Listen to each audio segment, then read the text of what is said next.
দীর্ঘ প্রতীক্ষার পালা শেষ হতে চলছে। স্বপ্নের সেই পদ্মা সেতু রূপ নিয়েছে বাস্তবে। খুলতে যাচ্ছে বাগেরহাট সহ অন্যান্য অঞ্চলের উন্নয়নের ভাগ্যের চাবিকাঠি। চলাচলের জন্য খুলে দেয়া হবে বহুল প্রতীক্ষিত পদ্মা সেতু। খুশিতে আত্মহারা বাগেরহাটের সর্বসাধারণ থেকে শুরু করে জনপ্রতিনিধিরা। সাধুবাদ এবং ধন্যবাদ জানালেন তারা মাননীয় প্রধানমন্ত্রীকে।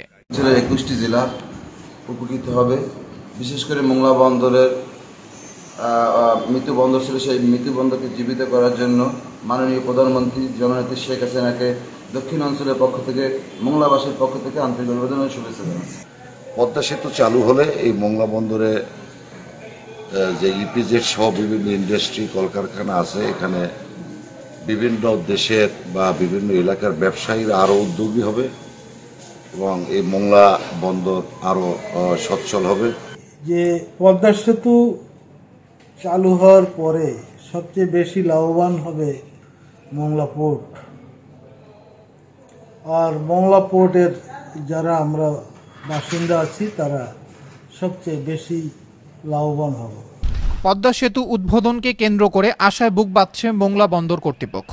কাঙ্ক্ষিত পদ্মা সেতু উদ্বোধনের মধ্য দিয়ে দক্ষিণ পশ্চিমাঞ্চলের উন্নয়ন সহ বাড়বে মোংলা বন্দরে প্রবৃদ্ধি। সড়ক পথে যোগাযোগ ব্যবস্থার হবে আরেক মাইল ফলক, বলছেন বন্দর চেয়ারম্যান। ইনশাআল্লাহ আগামী 25শে জুন আমাদের বহু প্রতীক্ষিত পদ্মা সেতু মাননীয় প্রধানমন্ত্রী উদ্বোধন করতে যাচ্ছেন।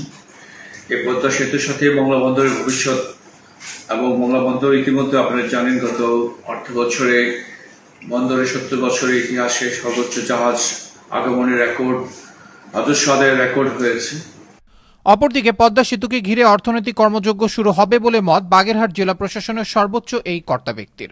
পদ্মা সেতুকে ঘিরে এখানে অর্থনৈতিক একটা ব্যাপক কর্মযজ্ঞ শুরু হবে বা যদি চালু হয়, যেহেতু এখানে মোংলা পোর্ট এবং মোংলা ইপিজেড আছে এবং সেটা মোংলা পোর্ট হলো দ্বিতীয় বৃহত্তম সমুদ্র বন্দর আমাদের, এবং এই কেন্দ্রে কিন্তু ব্যবসা বাণিজ্য ব্যাপক প্রসার লাভ করবে। আসছে 25শে জুন যানবাহন চলাচলের জন্য খুলে দেওয়া হবে পদ্মা সেতু, আর এই উদ্বোধন করবেন প্রধানমন্ত্রী শেখ হাসিনা। কাঙ্ক্ষিত পদ্মা সেতু উদ্বোধনের মধ্য দিয়ে দক্ষিণ পশ্চিমাঞ্চলের আঞ্চলিক বৈষম্য দূর হয়ে ভাগ্যের উন্নয়ন হোক মানুষের, সুখে থাকুক জনগণ, এমনটাই প্রত্যাশা সকলের। আবরার আহমেদ মাহি, আনন্দ টিভি, ন্যাশনাল ডেস্ক।